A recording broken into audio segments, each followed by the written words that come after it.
You see, the internet's got this weird obsession with self-improvements. Reddit threads, YouTube channels, it's everywhere. People act like grinding away on yourself is a hobby, not a means to an end. Like, your life sucks? Just self-improve. Lost your job? Self-improvement app. Girlfriend dumped you? Self-improvement guru. It's like a magic cure-all for everything. Don't get me wrong, getting better is cool, but is it just a way to avoid dealing with your actual problems? You can't just self-improve your way out of a crappy situation. The problem with these online self-improvement cults? They shove down your throat the idea that self-improvement is some magic solution to everything. Like, grind hard enough on yourself, and boom, no more life struggles. You'll be so charming, everyone will love you. Your biceps will be so ripped, they'll make Michelangelo weep. And the money? Endless. You'll be able to buy whatever your heart desires. Sounds pretty sweet, right? Except, it's all a fantasy built on insecurity. You think you have to fix yourself to be happy. But self-improvement shouldn't be about escaping your reality, it's about becoming the best version of you right now. If you think about some of the most successful people in the world, I can tell you they didn't get to where they are just by focusing a lot on making themselves better. They usually became successful because they were incredibly good at something specific.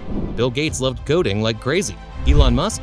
There's hardly anything he isn't interested in. If you admire these kinds of people and want to be a bit like them, you've got to understand that they didn't spend all of their time perfecting their morning routine or mixing vitamins to get superpowers or unlock some magical insights. Sure, that stuff can be cool, but it really only matters if you're already working on something big.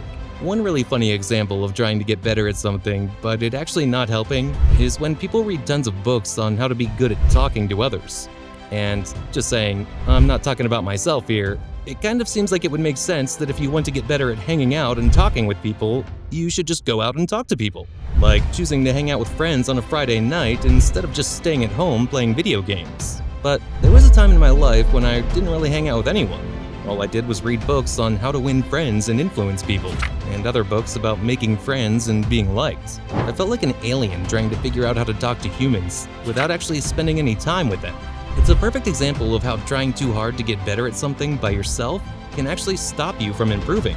The thing I wanted to get better at was actually getting worse because I spent all my time thinking and reading about it instead of just going out there and getting real experience. The books I talked about can really help, but they're only useful if you spend most of your time actually out there living in the real world. Imagine if all you did was watch videos on how to be better at stuff, read books on improving yourself, and made self-improvement your main hobby. Imagine you're like a gamer who spends all of their time researching the best strategies and builds, watching tutorials, and planning out the perfect approach to a game. But instead of playing the game, you're stuck in the planning phase. It's as if you're preparing to defeat an epic boss, gather legendary loot, or save a virtual world, yet you never actually log in to play. You know every strategy by heart, you've memorized the maps, but you've never faced an actual challenge in the game. You've equipped your character with the best gear, but you have no real experience. Then, when it finally comes to show what you're capable of, you realize you're not ready because you've never put those plans into action.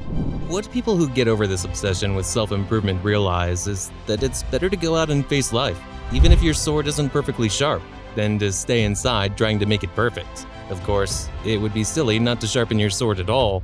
You should still learn new things, think about different ways to do stuff, and consider how you can make your life better, but you've got to get out there, try things, make mistakes, live life, and sharpen your sword as you go.